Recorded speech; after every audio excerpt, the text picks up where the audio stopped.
Nós em janeiro estudamos, meditamos aqui sobre o livro de Josué, e é uma pena que a gente não continue fazendo isso, porque a gente perde muitas histórias que estão dentro do livro de Josué, e que tem tantas lições tão preciosas para nos ensinar, muitos episódios que aconteceram ali. Mas agora em fevereiro nós vamos pensar sobre como Deus nos ama de uma tal maneira, e como todas as experiências que existem na humanidade foram experienciadas por Deus também. E como isso se manifesta na nossa vida.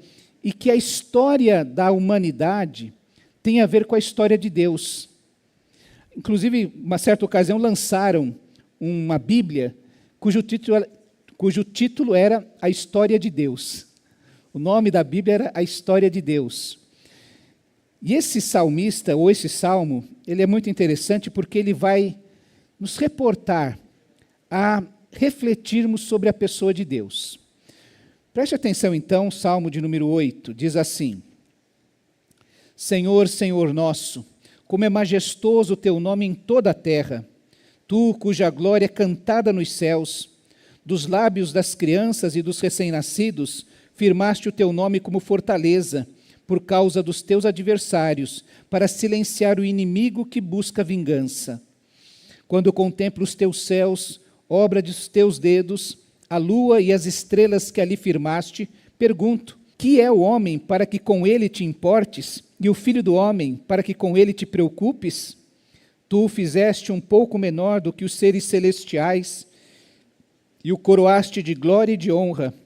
Tu o fizeste dominar sobre as obras das tuas mãos, e sob os seus pés tudo puseste.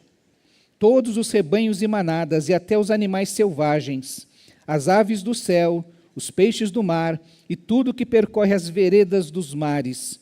Senhor, Senhor nosso, como é majestoso o teu nome em toda a terra. Este é um salmo davídico, um salmo de Davi, e a primeira imagem que vem à nossa mente é de Davi, sentado numa vigília da noite, e aquele silêncio de interior, que dá para ouvir o grilo, que você começa a ouvir aquelas pequenas coisas, e ele talvez deitado na relva, coloca a mão assim, né? E fica olhando para o céu, e daqui a pouco ele começa a contar as estrelas. Isso é importante para a gente fazer. Você vai lembrar que o Puma e o Timão, uma certa ocasião, tiveram uma discussão filosófica a respeito do céu, né? O que está acontecendo lá? O que são as estrelas? É verdade, então, que talvez Davi tenha feito isso. Eu imagino para ele contar as estrelas que era noite, para as estrelas chamarem a sua atenção. E é interessante que quando ele começa a pensar em Deus, ele não fica desanimado com Deus ou desiludido com a ideia de Deus. O que ele consegue enxergar é exatamente um mover no seu coração que deixa ele impressionado com Deus. Ele não olha a humanidade, e naquele momento Davi sabia que Israel tinha seus inimigos, os filisteus, ele tinha problemas para enfrentar na sua própria família, mas ele não olha, não pensa em Deus e fala assim: ó, Deus é a causa de todos os meus problemas. Como as pessoas ouvem hoje, não é? Você deve ouvir assim: olha, está vendo? Onde é que está Deus que deixa tudo alagar? A gente que perde casa, perde coisas, e põe a culpa em Deus. Davi, quando começa a pensar em Deus, ele fica impressionado com quem é Deus. E nas palavras do Salmo, ele fica impressionado pelo menos por duas questões que são, parece que, diametralmente opostas. Ele vai de uma ponta a outra, de um lado a outro. Porque ele pensa nas grandes coisas e nas coisas pequenas também que envolvem a sua vida. Você vai perceber aí que nos primeiros versículos, ele percebe então que Deus é majestoso, o teu nome é majestoso em toda a terra, e você vai lembrar que o nome de Deus é o próprio Deus. O nome identifica a própria pessoa, ele está pensando na pessoa de Deus. E pensando na pessoa de Deus, ele fala que ele é majestoso e que, ao mesmo tempo que ele fala sobre a majestade de Deus, ele lembra das crianças que mamam, das crianças que são recém-nascidas. Na majestade de Deus, e se você parar para pensar, e Davi olhando, ele não tinha nenhuma dessas informações que nós temos hoje. Mas calcula-se que no universo há 10 sextilhões de estrelas. Sabe o que é isso? Você pega o 10 e coloca mais 21 zeros. E vai pôr no ponto, de 3 em 3. É o que se calcula, é o que se imagina que existe no universo. Aqui em São Paulo a gente não consegue enxergar porque nós temos uma poluição luminosa que impede. Mas quando a gente vai para o interior, a gente enxerga um céu mais limpo. E se a gente tivesse um céu limpo em São Paulo, e a gente sentasse lá na sua varanda, lá na laje da sua casa, e começasse a olhar para o céu, calcula-se que você ia enxergar a olho nu mais ou menos 8.500 estrelas. Já pensou nisso? Que coisa grandiosa, que a gente não cabe na mente da gente. E Davi então enxerga aquelas estrelas, ele deve pensar assim, o que será que são aquelas coisas? A que distância elas estão? Porque a gente fica olhando, dá vontade de pegar com a mão, mas não é possível. E são tantas coisas que escapam à capacidade de Davi de compreender, que ele fala, Senhor, o Senhor é muito grande. Ele não tem aquela atitude desrespeitosa de falar assim, Deus, o Senhor é culpado dos filisteus, o Senhor é culpado dos meus irmãos que não gostam de mim, o Senhor é culpado dos problemas da minha vida. Ele olha isso e fala, há um ser grandioso, poderoso, tremendo, que hoje a nossa ciência começa a tentar desvendar mais ou menos, falar, perceba a grandeza desse Deus. Então, em primeiro lugar, Davi percebe Deus nas grandes coisas. E quando ele percebe Deus, esse Deus grande, ele também percebe a fragilidade. Ele fala, gente, que universo tremendo. E é quando ele vai se perguntar, não é? Ele pergunta, que é o homem para que te importes com ele, e o filho do homem para que com ele se preocupe. E ele vê Deus nas grandes coisas, mas consegue ver Deus nas pequenas coisas. É por isso que ele vai falar sobre a criança. Você vai lembrar do Salmo 131, que diz que na criança existe a melhor expressão daquela esperança que é depositada em Deus. Lá no Salmo 131 diz assim, Senhor, o meu coração não é orgulhoso e os meus olhos não são arrogantes. Lembra daquela pessoa que fala assim, ó, a culpa é de Deus. A culpa é de Deus. E Davi está falando naquele Salmo 131, meu coração não é orgulhoso, os meus olhos não são arrogantes, não me envolvo com coisas grandiosas nem maravilhosas demais para mim. Contar o número das estrelas, tentar compreender todas as coisas, as ações de Deus. Ele fala, pelo contrário, chega uma hora que eu acalmei e aquietei a minha alma. Sou como uma criança desmamada pela sua mãe, a minha alma é como essa criança. E aí ele exorta Israel, ponha a sua esperança no Senhor, ó Israel, desde agora e para sempre. Davi, no Salmo 8, vai lembrar que estas crianças, quando ele contempla os céus, ele percebe a glória de Deus. E quando ele enxerga uma criança, ele também percebe a presença de Deus naquilo, na fragilidade daquela criança, no cuidado que Deus tem sobre aquela criança. Você vai lembrar também que Jesus fala sobre a criança, e nas duas ocasiões que ele cita as crianças, ele vai lembrar, por exemplo, da simplicidade da criança. Nós somos complicados, não é? Como somos complicados. Mas ele fala assim que a gente precisa aprender a confiar como uma criança, a crer como uma criança. Ele diz assim, em verdade lhes digo, a não ser que vocês mudem e se tornem como crianças, jamais entrarão no reino dos céus. Portanto, quem se faz humilde como essa criança é o maior no reino dos céus. Pensar em Deus deve nos levar a essa humildade de compreender, como Jó vai fazer no seu livro, terminar o seu livro dizendo assim, eu me arrependo de tudo que eu falei até agora, me arrependo até o pó de tudo que eu falei, dos questionamentos que eu fiz com o Senhor, porque agora eu percebo que o Senhor é muito maior. Você vai pegar o livro de Jó e vai ver ali Deus dando um monte de perguntas para Jó, desse tipo. Assim como Davi não sabia explicar, só sabia das estrelas, mas não sabia explicá-las, Deus faz perguntas para Jó, fala, por que a maré para ali e não passa daquele lugar?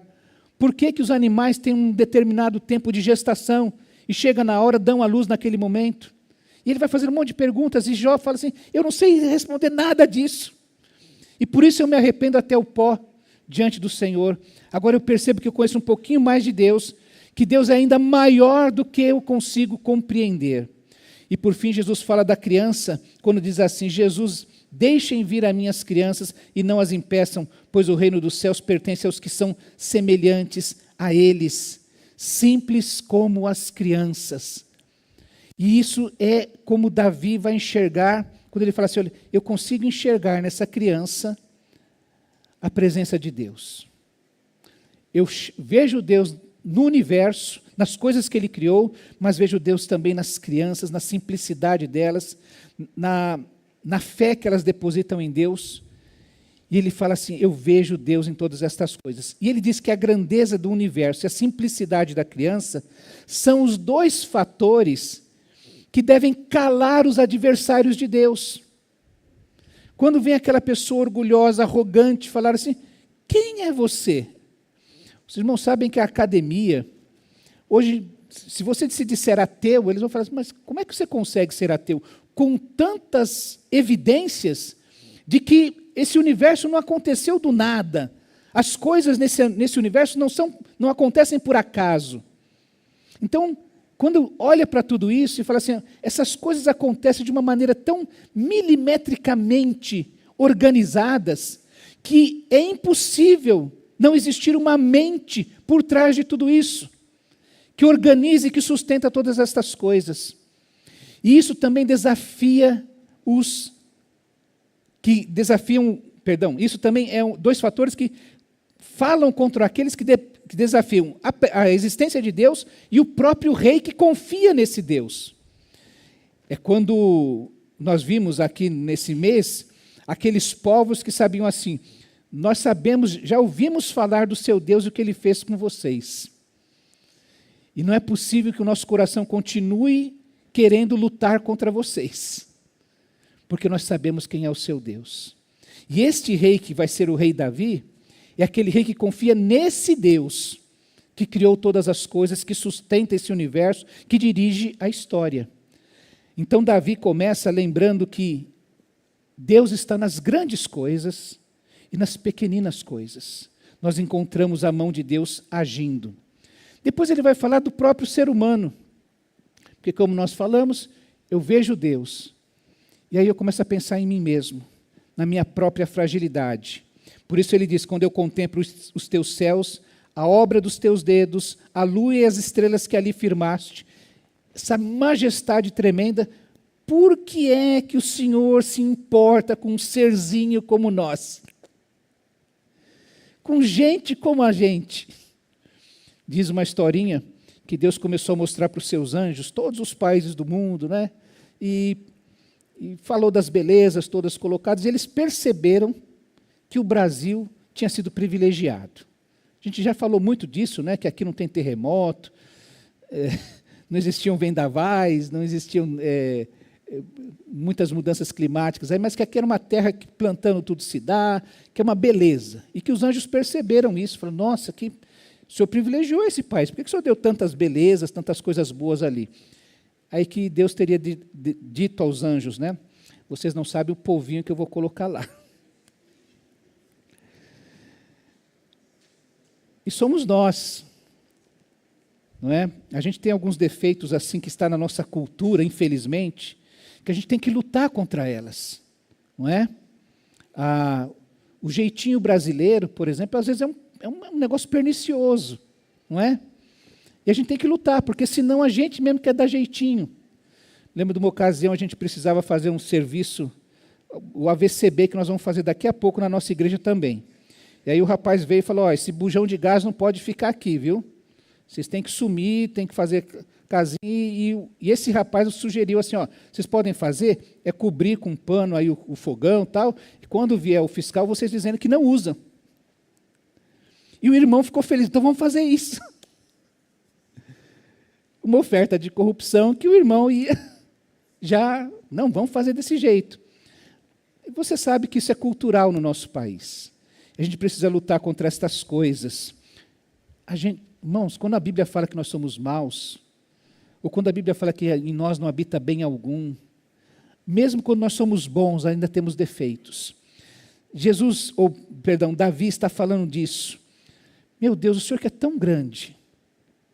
Pensa na imagem do Apocalipse, aqueles 4 anciãos, aqueles seres que estão diante de Deus, os 24 anciãos, rodeando o trono de Deus, miríades de anjos louvando a Deus. Você fala, Deus, o senhor não tinha coisa melhor para fazer? Davi está falando isso, está pensando nisso. E ele pergunta, então, que é o homem para que com ele te importes, e o filho do homem para que com ele te preocupes? No entanto, o Senhor fizeste ele um pouco menor que os anjos, e o coroaste de glória e de honra. O ser humano é minúsculo diante do universo. Isaías diz que a terra toda é como uma gota que cai de um balde. Nós somos muito pequenos diante de tudo que Deus, do universo criado. Nós não estamos nem falando do reino de Deus, que abarca o universo. Davi fala então que esse ser tão minúsculo, que habita numa coisinha que é do tamanho de uma gota que cai de um balde, nesse universo de 10 sextilhões de estrelas, Deus se importou conosco. E nos coroou mais ainda de glória e de honra. O que significa a glória? Que esse ser humano, ele foi constituído de muitas partes, pele, músculos, nervos, órgãos, ossos, todas organizadas. O corpo é uma unidade, apesar de ser essa diversidade. Existem órgãos, sistemas, tudo funcionando integrado. Por exemplo, vocês sabiam que os homens têm 37 trilhões de células? Esse serzinho. As mulheres têm 28 trilhões de células. E uma criança de mais ou menos 10 anos tem 17 trilhões de células. E que todos os dias, se você é homem ou mulher, veja aí o cálculo, 330 bilhões de células são renovadas. Todos os dias. Que o nosso cérebro, essa máquina, tem 86 bilhões de neurônios. Que quando você resolve fazer isso aqui, as sinapses vão para cá e voltam para você fazer isso aqui. E é um negócio assim, a única coisa fantástica que passa na televisão é quando falam sobre o corpo humano. A gente fica impressionado como é que essas coisas funcionam, não é? E o nosso sangue, cada um de nós tem mais ou menos de 4,5 a 6 litros de sangue. Aliás, se você puder doar, é tempo de doação, viu, gente? É urgente isso. Os homens, geralmente, eles têm mais sangue que as mulheres. Uma mulher do mesmo tamanho, do mesmo peso, tem menos sangue que o homem. Mas uma mulher, na gravidez, ela chega a ter 50% mais de sangue nela.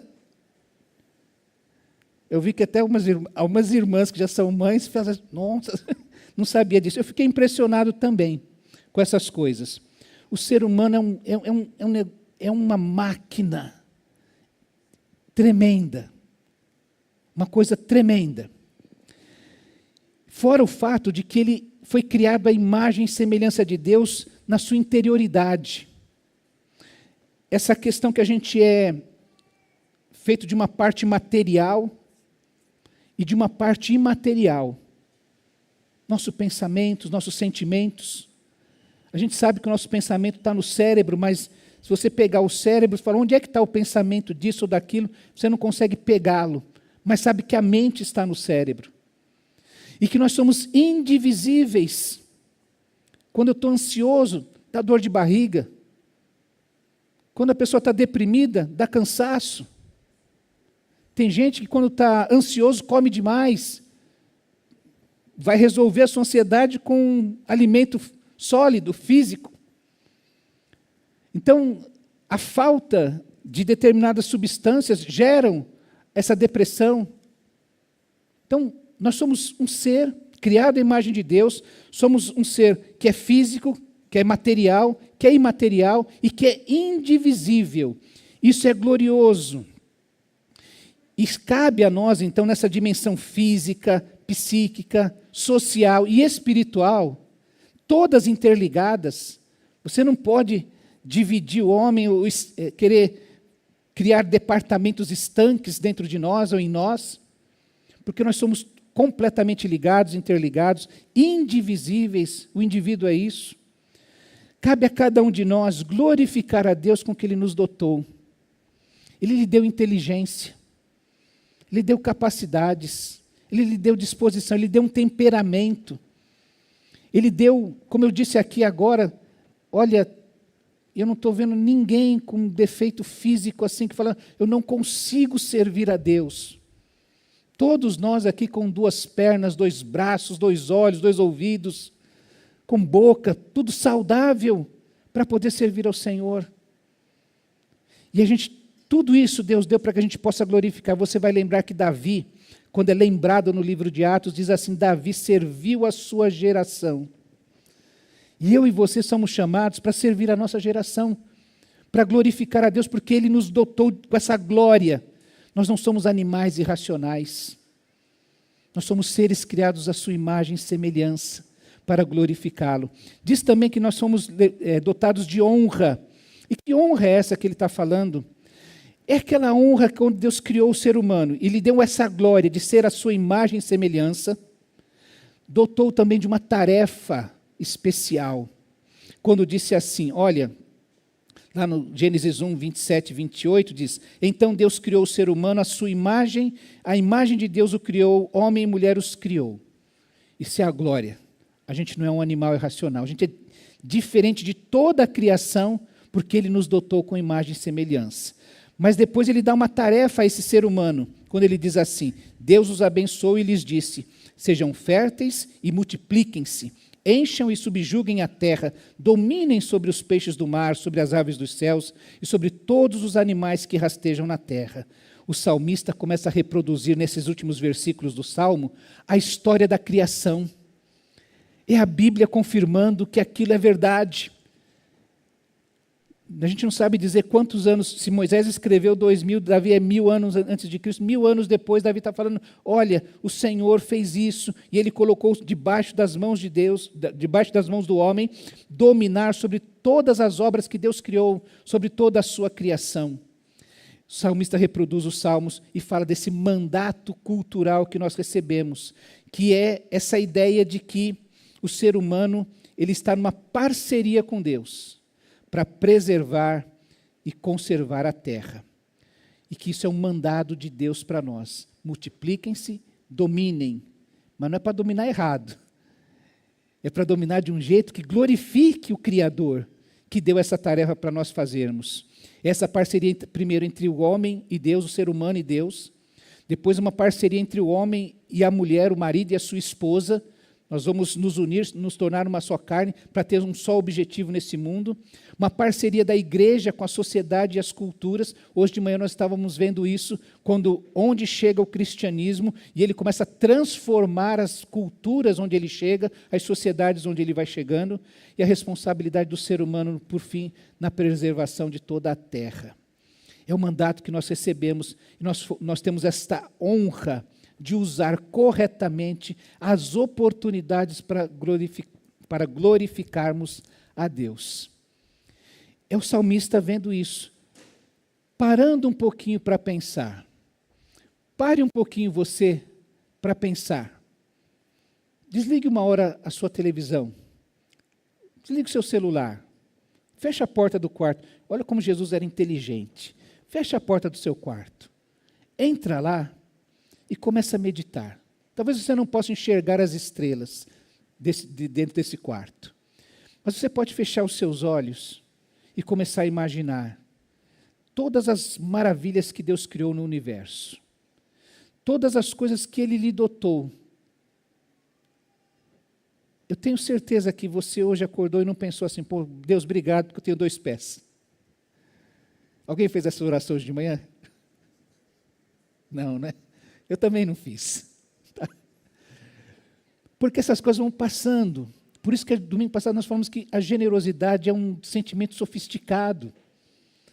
A gente pensa assim, não, só vou ser generoso, ou grato, perdão, dizendo, só vou ser grato se eu receber uma bênção. E não percebe tantas coisas pequenas, minúsculas, nas quais Deus está agindo, e que os olhos de Davi conseguiram perceber. E às vezes nós precisamos de olhos de Davi para perceber assim, coisas pequenas que acontecem no nosso dia a dia. Ele termina o salmo dizendo assim, Senhor, Senhor nosso, como é majestoso o teu nome em toda a terra. O homem é esta imagem de Deus. E a gente pode adorar a Deus nesse momento.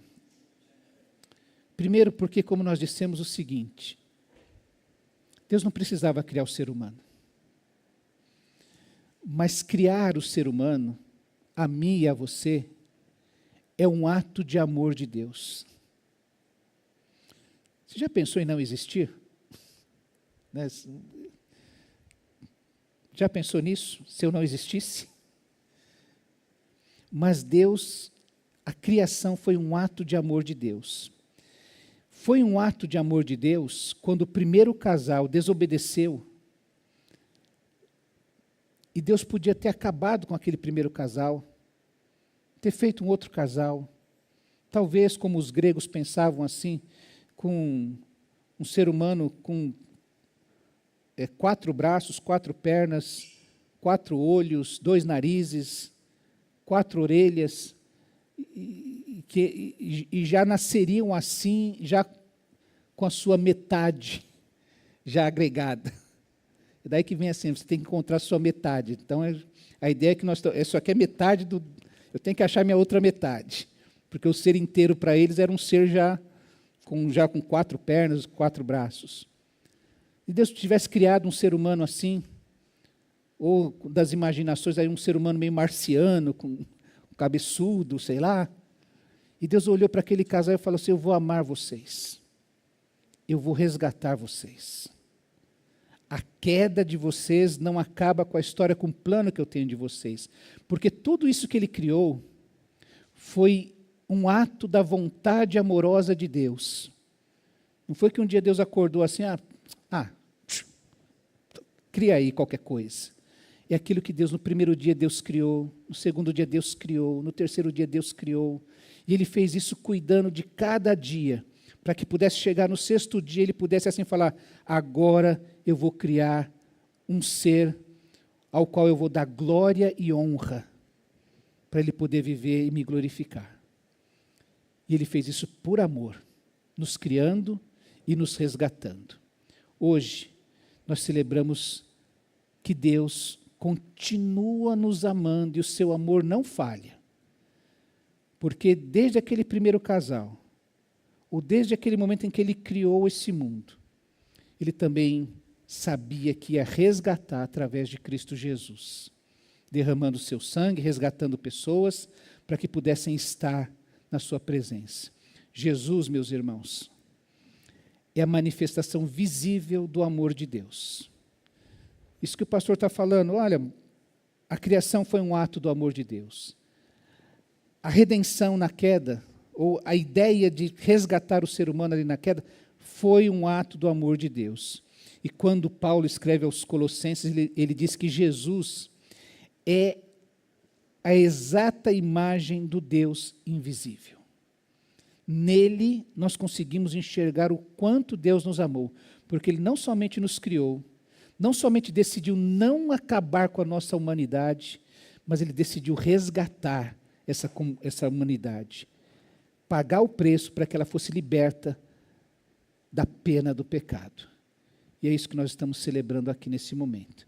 Quero convidar você, não vai dar para você deitar e olhar para os céus, né? Ficar olhando assim, mas que você feche os seus olhos por um instante e comece a refletir sobre o amor de Deus. Nós vamos ter 2 minutos para a gente poder orar e unir a nossa voz, o nosso sentimento, a nossa reflexão, as palavras de Davi. O Senhor nosso Deus é muito grande, é tremendo, é majestoso. E é difícil explicar porque Ele decidiu nos amar. Deus querido, nós queremos exaltar o Teu nome por tantas virtudes que o Senhor manifesta em cada vez que pensamos em Ti. Vamos descobrindo cada vez mais a beleza que há em Ti, a grandeza que há em Ti, a majestade que há em Ti. Ó Deus querido, que o nosso coração, que a nossa mente esteja sempre encantada pelo que o Senhor é e pelo que o Senhor fez e está fazendo. Deus, que o nosso coração sempre esteja ajoelhado em adoração diante de Ti. Ouve, ó Deus, agora a nossa oração e o nosso cântico, porque nós o fazemos em glória ao Teu nome e no nome precioso do Senhor Jesus. Amém, ó Deus.